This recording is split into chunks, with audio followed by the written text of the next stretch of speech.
Classroom management and lesson planning aren't the same, but they're closely related because a lot of classroom management depends on very good preparation and planning.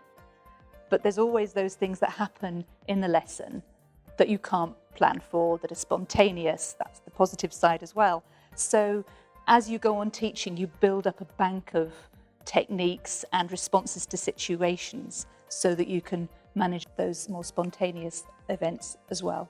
Essential rules for classroom management are for the teacher to be well prepared, but then in their responses in the classroom to be fair and consistent and firm. I think those are the three sort of tenets that can steer you through most situations. Teaching different age groups present very different challenges for classroom management, I think. So, for example, when you're teaching primary children, the biggest challenge is to do with their attention span.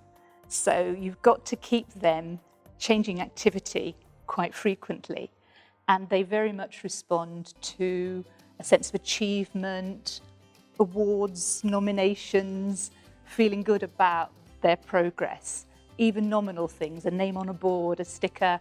At secondary, I would say, the key thing is to keep them engaged, and you keep them engaged by keeping them active. So the key thing I found to avoid is too much teacher talk, too much times where they are sitting listening, and to make sure that they listen to each other's contribution as well. For adults, I would say the key is their self-confidence, because I found adults are very quick to put themselves down and to assume that the person next to them knows more. And so really encouraging them and setting quite short, achievable, short-term goals is one of the best ways, I think, to engage them and manage them collectively.